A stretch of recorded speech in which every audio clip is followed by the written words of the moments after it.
Jin-Ho Kim stood alone on the red Martian surface, watching as the last evacuation shuttle disappeared into the dust-filled sky. The emergency alarms had sounded only 30 minutes earlier, giving the colonists barely enough time to grab essential items and run for the ships. The massive dust storm approaching from the south would hit the colony within hours, and Mission Control had made the call to evacuate all personnel. But Jin-Ho had been in the far greenhouse when the alarm sounded. His comm unit crackled with static as he tried once more to contact anyone. "This is Captain Kim. Does anyone read me? The shuttle has departed. I am still at Olympus Base." Only silence answered. Jin-Ho checked his suit's oxygen levels. 4 hours remaining. Enough time to reach the main habitat and assess the damage. He trudged across the red soil, each step kicking up fine dust that settled quickly in the low gravity. The storm front was visible now, a massive wall of swirling red that blotted out the horizon. Jin-Ho quickened his pace. The main habitat dome came into view, its reinforced panels still intact despite the increasing wind. He reached the airlock and cycled through, removing his helmet only after the green light confirmed the chamber was pressurized. "Hello, is anyone still here?" His voice echoed through the empty corridors. Jin-Ho moved through the habitat methodically, checking each section. The power systems were functioning at reduced capacity. Life support was stable. The damage seemed minimal. A few broken panels in the east wing, some electrical failures in non-essential systems. The colonists had evacuated unnecessarily, but better safe than sorry when dealing with Martian dust storms. In the communications center, Jin-Ho tried every channel to reach Earth or the departing shuttles. Nothing but static filled the speakers. He examined the equipment and found the main communications array had been damaged, likely by debris already being thrown by the storm's outer bands.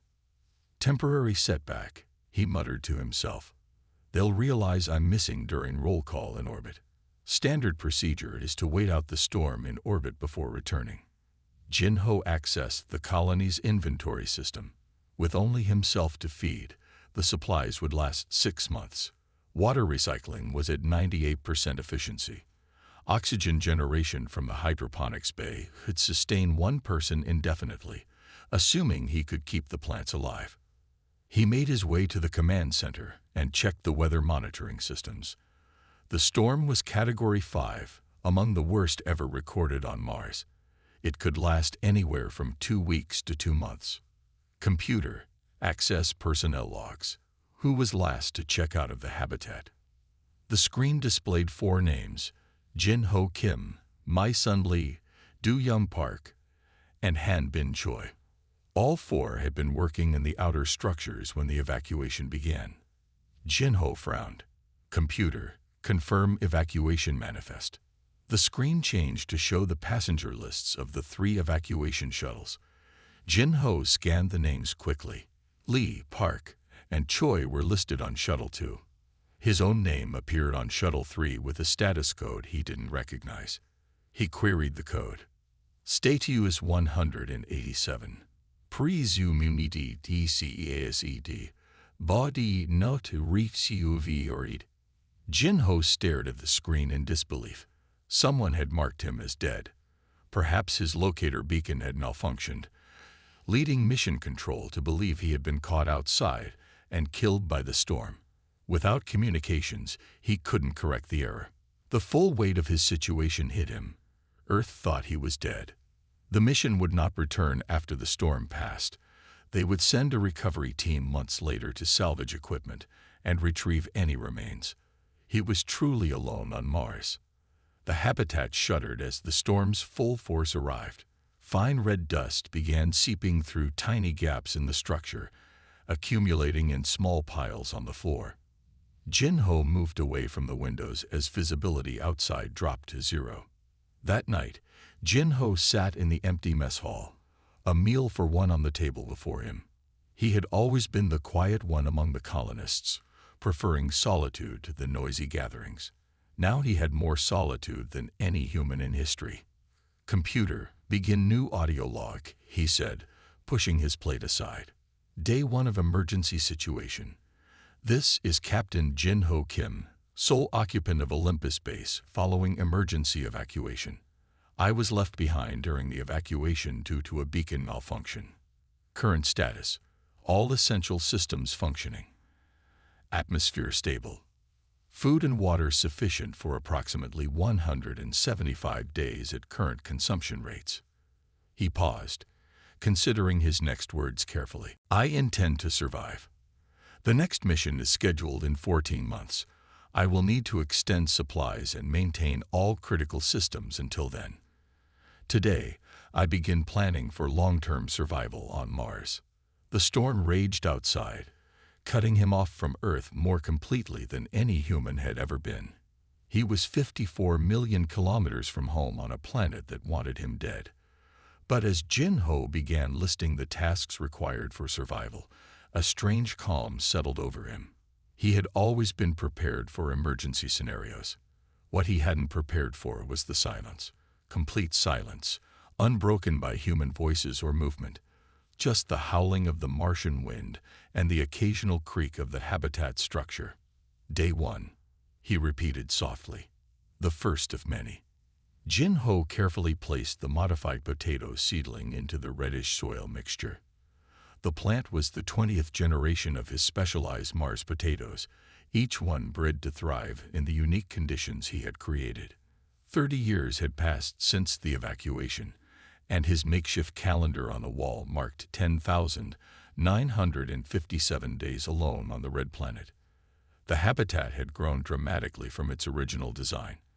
What started as an emergency shelter for 12 astronauts had expanded into a network of interconnected domes and tunnels, all built by Jin-Ho's hands using materials salvaged from abandoned equipment and structures. You'll grow strong, Jin-Ho whispered to the tiny plant. Just like your ancestors. He moved through his expanded hydroponics bay, checking each section methodically. Tomatoes hung heavy on reinforced vines. Specially bred wheat rustled in the artificial breeze. In the corner, his experimental fruit trees, crosses between apple and peach genes modified for Martian gravity, were beginning to flower for the third time. Jin-Ho's once regulation haircut had grown long, tied back in a silver ponytail. His face, weathered from decades of recycled air and artificial light, still maintained the determined expression that had kept him alive when most would have surrendered to despair. He reached the water reclamation room, his proudest achievement. The system he had designed captured moisture from the thin Martian atmosphere through massive collectors on the habitat's exterior. It provided enough water not only for his personal needs, but for his expanding garden, and even a small pond in what he called the Earth Room, a space dedicated to recreating a slice of the planet he had last seen 3 decades ago. Filter efficiency at 98%, Jin-Ho noted in his daily log. Output increased by 0.3 liters from yesterday's collection. He made his way to the communications center, following his daily routine. The equipment had been maintained and upgraded countless times over the years, built from salvaged parts and his own innovations. Every day for 30 years, Jin-Ho had sent the same message. This is Captain Kim at Olympus Base. I am alive and well. Requesting acknowledgement. And for 30 years, silence had been the only response. After the 5th year, Jin-Ho had accepted the truth. No one was listening because no one was coming. The Mars program had been abandoned after the disaster. His logs had discovered that the same storm that stranded him had damaged critical orbital infrastructure, and Earth, dealing with its own crisis, had deemed Mars exploration too costly to restart. Jin-Ho returned to his living quarters, a space that had evolved from the sterile sleeping pod of the original habitat into something resembling a home. Handcrafted furniture made from repurposed materials filled the room. The walls were covered with his drawings, landscapes of Earth from memory, and the changing face of Mars as he observed it. He sat at his workbench where his current project waited, a small drone built from parts of cleaning robots and survey equipment. It would be his 23rd drone, designed to explore farther from the base than he could safely travel in his aging environmental suit. Just need to finish the solar charging system, he muttered to himself, reaching for tools with hands that remained remarkably steady despite his 85 years of age. Outside, the winds of another dust storm battered the habitat, but Jin Ho barely noticed. The sounds of Mars had become as familiar to him as his own heartbeat. His expanded habitat was secure, the result of decades of reinforcement and ingenious architectural solutions. Later that evening, Jin Ho entered his most private space, a small dome he had constructed during his 15th year alone. Inside grew something remarkable, a garden of plants that had never existed on Earth. Through careful crossbreeding and adaptation, he had created flora that thrived in the Martian environment, requiring minimal water and processing carbon dioxide with extraordinary efficiency. "Hello, friends," Jin Ho said to the strange, beautiful plants with their purplish leaves, "and how are we today?" He took soil samples and examined them under his handmade microscope. What he discovered years ago still amazed him. Microscopic organisms, neither fully bacteria nor fungus, that had lain dormant in Martian soil for perhaps millions of years, awakened by the specific conditions in his experimental garden. Jin Ho had first noticed their effect when plants in this dome grew faster and healthier than identical specimens elsewhere. Then he had noticed changes in himself, cuts healing faster, his stamina increasing despite his advancing age. Blood samples revealed the truth. The organisms had entered his system, forming a symbiotic relationship with his cells. He recorded his findings in journals that now filled an entire room. Knowledge that no human had ever possessed, discovered by a man everyone thought was dead. That night, Jin Ho stood in his observation dome, looking at the Martian landscape illuminated by moonlight from Phobos. The storm had passed, revealing a world that had become his home. 30 years, he said to the empty room, and so much more to learn. In the distance, green patches spread from his experimental sites, the beginning of his most ambitious project. Long after Earth had given up on Mars, Jin Ho Kim had not given up on transforming it. His legacy was taking root in the red soil, one adaptive plant at a time. Jin Ho examined his reflection in the polished metal surface he used as a mirror. Despite being 125 years old chronologically, his face showed only the weathering of perhaps a man in his 60s. His hair had gone silver decades ago, but remained thick and full. He touched the skin beside his eyes, noting the deep lines there, earned from years of observation and discovery, not merely age. 40 years had passed since his 30th year on Mars. The habitat he now called home stretched for nearly a kilometer across the Martian landscape, a sprawling complex of interconnected domes, tunnels, and specialized environments he had built by hand. Jin Ho moved to his laboratory and placed a drop of his blood under the microscope. The strange Martian microorganisms he had discovered in the soil now lived in perfect harmony with his cells. They had altered him on a fundamental level, strengthening his immune system and slowing his aging process dramatically. Entry 25,550. He spoke to his recording device. The symbiotic relationship continues to evolve. My cellular structure shows increased efficiency in oxygen utilization. I require only 4 hours of sleep now, and my bone density has increased despite the low gravity.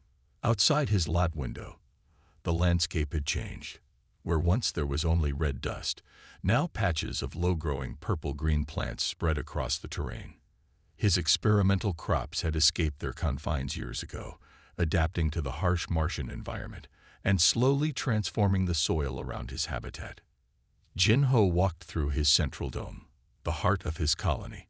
Trees that would be impossible on Earth grew here, their trunks spiral-shaped to maximize strength in the low gravity, their leaves designed to capture the weaker sunlight. The air was rich with oxygen produced by his living creations. "Good morning, friends," he said to the trees. After 7 decades alone, he had developed the habit of speaking to his plants. They were, after all, his only companions. He made his way to the eastern dome, where his most remarkable achievement bloomed. The dome housed a small lake, just 20 meters across but deep enough to swim in. The water came from underground ice deposits he had discovered and carefully melted. Specialized algae kept the water clean, while fish he had genetically modified from frozen embryos swam beneath the surface. Jin-Ho removed his shoes and dipped his feet in the cool water. The sensation still amazed him after all these years. Open water on Mars, something no human had ever experienced before him. As midday approached, Jin-Ho prepared for his daily excursion. His environmental suit had been redesigned dozens of times over the decades, each version more efficient than the last. The current model weighed less than 5 kilograms and could recycle his breath for up to 30 hours. Outside, he climbed into his rover, a vehicle constructed from parts of the original Mars colony and additions he had fabricated himself. Solar panels covered its surface, collecting energy even on cloudy days. Jin-Ho drove toward the horizon, following a path worn by 70 years of exploration. 5 kilometers from the main habitat, he reached his newest research site. Here, a small canyon showed signs of what appeared to be seasonal water flow, impossible according to all Earth-based Mars research. He collected samples carefully, placing them in sealed containers. The discovery of liquid water, however brief its appearance, could revolutionize understanding of Mars. Not that anyone from Earth would know. Communications had remained silent for 7 decades. Returning to his habitat as the sun set, Jin-Ho noticed something unusual near the western perimeter. A small structure had formed from the crystalline plants he had developed from Martian organisms. The plants had grown together into what resembled a primitive shelter, though no animal existed to use it. "Fascinating," he whispered, documenting the structure with his camera. "They're evolving beyond mere survival now." That night, Jin-Ho experienced the dream again, the one that had recurred for the past 20 years. In it, he saw Mars as it might have been millions of years ago, covered with shallow seas, primitive plant life along the shores, and strange formations that might have been cities. He woke with a start, the dream more vivid than ever. Moving to his journal, he sketched what he had seen. The drawings joined hundreds of others, each adding detail to a vision of Mars' past that felt increasingly like memory rather than imagination. "The organisms," he said aloud as realization dawned. "They're not just changing me physically, they're sharing knowledge." Jin-Ho hurried to his lab and examined his latest brain scans. The unusual activity in his temporal lobe had increased. The Martian microorganisms weren't just living inside him. They were communicating with him on a cellular level, sharing information stored in their ancient DNA. He was no longer just Jin-Ho Kim, lost astronaut from Earth. He was becoming something new, a hybrid being carrying the memory of 2 worlds. That evening, Jin-Ho stood at the edge of his expanding garden and looked toward the distant mountains. 70 years alone had not broken him. Instead, he had evolved alongside this planet that everyone else had abandoned. "We are both changing," he said to the red world around him. "And we are both preparing." For what, he wasn't entirely sure. But as the stars appeared above and Phobos raced across the night sky, Jin-Ho felt certain that his century on Mars was not merely survival, it was preparation for something more significant than humanity had ever imagined. Jin-Ho was tending to his garden when he first heard it, a sound that had not existed in his world for nearly a century. A deep rumbling that vibrated through the Martian soil and made the leaves of his specialized plants tremble. He straightened up slowly, his body still remarkably agile, despite his 155 chronological years. He recognized that sound. Engines, landing engines. Jin-Ho moved quickly to his observation dome, climbing the spiral staircase to the viewing platform. Through his telescope, he spotted it, a sleek spacecraft descending on a pillar of blue flame about 2 kilometers from his main habitat complex. The vessel bore no resemblance to the bulky ships of his era. This craft was elegant, with smooth lines that suggested technologies he could only imagine. After 99 years, he whispered, his voice rough from speaking only to himself for decades. "They've returned."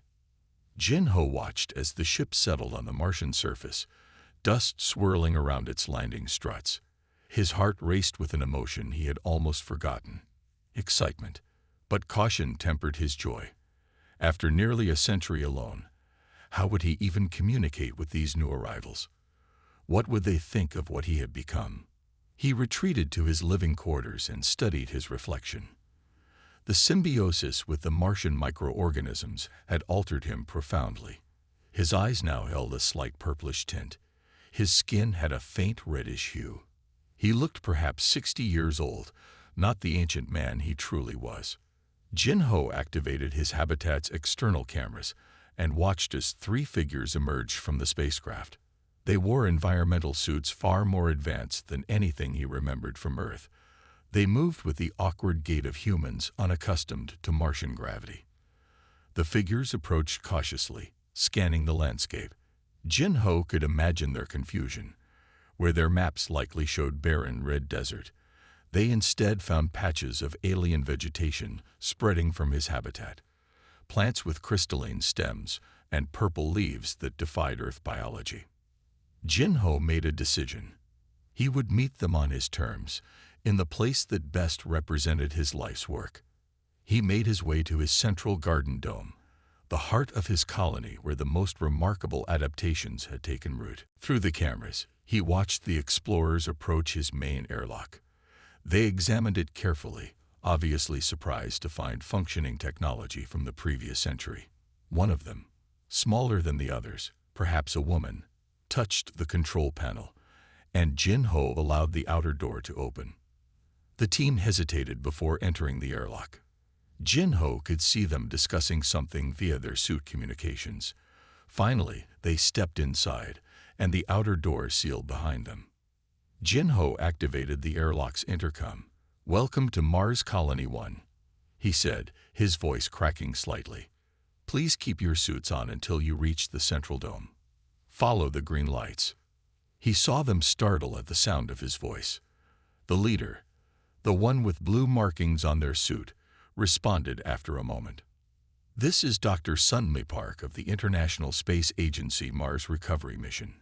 Who am I speaking with?" The voice was definitely female, with an accent Jin-Ho recognized as Korean, his own mother tongue, though he had not spoken it with another person in nearly a century. "I am Captain Jin-Ho Kim, former commander of the Olympus Base Mars Colony," he replied, switching to Korean. "I've been waiting for someone to return for 99 years. Silence followed his statement. Jin-Ho could imagine their disbelief. According to Earth's records, he had died in the Great Dust Storm evacuation a century ago. "That's impossible," Dr. Park finally responded. Captain Kim would be over 150 years old. 155, to be precise, Jin-Ho said. "Please, follow the green lights. I will explain everything." Jin-Ho watched through internal cameras as the team made their way through his habitat, their movements revealing their awe at what they were seeing. Plants unknown to Earth science filled every space. Advanced systems, built from salvaged parts and improved over decades, hummed efficiently. What had begun as an emergency shelter had evolved into a complex ecosystem. In the central dome, Jin-Ho waited beside the small lake he had created. Fish swam in the clear water, while overhead, modified fruit trees formed a canopy. This dome was his masterpiece, an impossible garden on a planet where nothing should grow. The airlock door opened, and the 3 explorers stepped into the garden dome. They stopped, frozen in amazement at the impossible landscape before them. Slowly, the leader, Dr. Park, removed her helmet. "The air is breathable," she said to her companions, her voice filled with wonder. "It's perfect." The others followed her example, revealing their faces. Beside Dr. Park stood a young man with a serious expression, and an older man whose eyes widened as he took in the surroundings. "Impossible," the older man whispered.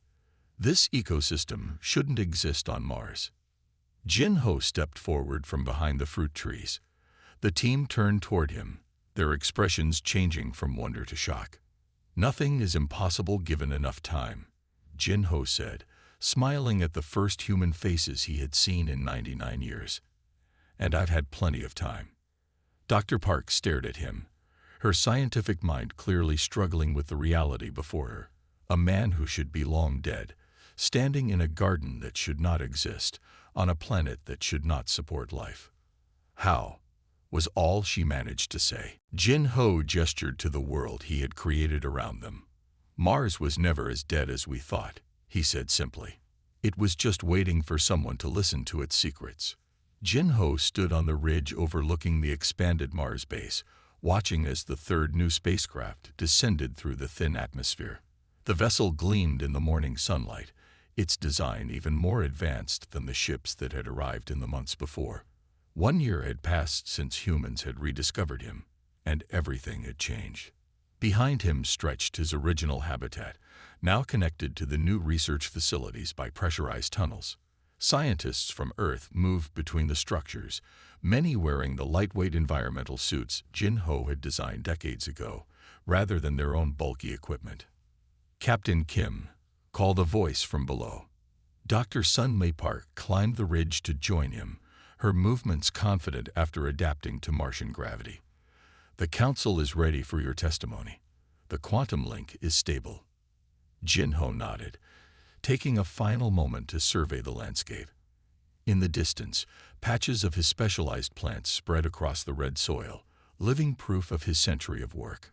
Closer to the base, Earth scientists monitored test plots where they studied his creations with equal parts skepticism and awe. 100 years, Jin-Ho said quietly. And now they all want to talk at once. Sun-Mei smiled. She had become his bridge to this new generation of humans, helping him navigate the shock of human contact after a century alone. "They've been debating your discoveries for 6 months. The symbiotic organisms alone have caused 3 fights in the Scientific Council." They walked together to the communications center where a team of technicians adjusted equipment Jin-Ho still found miraculous. Quantum entanglement communications, instantaneous connection between Mars and Earth with no delay. In his day, messages took 20 minutes to travel between the planets. The main screen activated, revealing a panel of 12 people seated in a semicircle. The Earth Council for Interplanetary Affairs, the governing body that had replaced the space agencies of Jin-Ho's era. "Captain Jin-Ho Kim," began the chairwoman. "Thank you for joining us. Today marks 1 year since your rediscovery and the confirmation of your identity. We are prepared to make our final determinations regarding your status and the status of Mars under international law." Jin-Ho stood straighter. This was the moment he had been preparing for since the new humans arrived. Everything depended on the next few minutes. "The Council has reviewed all scientific data," continued the chairwoman. "Dr. Tadwan Lee, please present your findings." A middle-aged man with kind eyes stepped forward on the Earth side. "The symbiotic organisms discovered by Captain Kim have completely restructured his cellular regeneration. His DNA shows modifications that appear beneficial rather than harmful. Simply put, Captain Kim has become something unprecedented, a human adapted to Mars on a biological level." Murmurs spread through both rooms. Jin-Ho remained calm. He had known this truth for decades. "Furthermore," Dr. Lee continued, "the ecosystem Captain Kim has established proves that Mars can be transformed. His methods of cultivating indigenous microorganisms rather than imposing Earth biology represent a paradigm shift in our approach to other worlds. The plants he has developed process carbon dioxide at rates 10 times more efficient than Earth plants modified for Mars." The chairwoman nodded. "Captain Kim, based on these findings, we must ask, what do you propose should happen to Mars now?" This was the question Jin-Ho had waited a century to answer. He stepped closer to the screen. "Mars must be recognized as a developing biosphere with rights of its own," he said firmly. "The indigenous life forms I discovered have existed here for millions of years, dormant but alive. They represent a biological legacy as important as any on Earth." He paused, gathering his thoughts. I request formal recognition of my claim to the territories I have cultivated over the past century, not as property, but as protected regions where Martian life can continue to develop without interference. I have spent 100 years learning to listen to this planet. It deserves the chance to live again. The council members exchanged glances. This was clearly not what they had expected. One member leaned forward. Captain Kim, you possess knowledge that could transform human life on Earth. The symbiotic organisms alone could revolutionize medicine and potentially extend human lifespan significantly. What do you ask in exchange for sharing this knowledge? Jinho smiled. I have already shared all my research with Dr. Park and her team. I ask only that Mars be protected as it transforms. This planet has kept me alive for a century. I owe it the same consideration. 3 hours later, Jinho and Sunmai walked through his experimental forest. The council had deliberated and reached their decision. Mars would be classified as a protected developing biosphere. Jinho's territories would become biological preserves, studied but not exploited. And his centuries of research would be shared freely with Earth. They didn't even ask about the other sites, Sunmai said, looking at Jinho curiously. Jinho's eyes twinkled.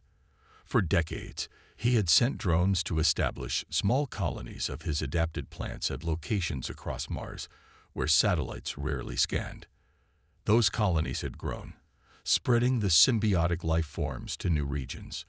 Within another century, large portions of Mars would show signs of life, accelerating the planet's transformation. Some secrets should be discovered gradually, he replied. It gives people time to adapt to new ideas. As the sun set over the red landscape, Jinho watched a group of young scientists planting seedlings from his nursery. His legacy would live on through them, and through the changing face of Mars itself. 100 years alone, Sunmai said softly. Was it worth it? Jinho looked at the horizon, where the first stars were appearing. I was never truly alone, he answered. I had an entire planet speaking to me. Humanity just needed time to be ready to listen.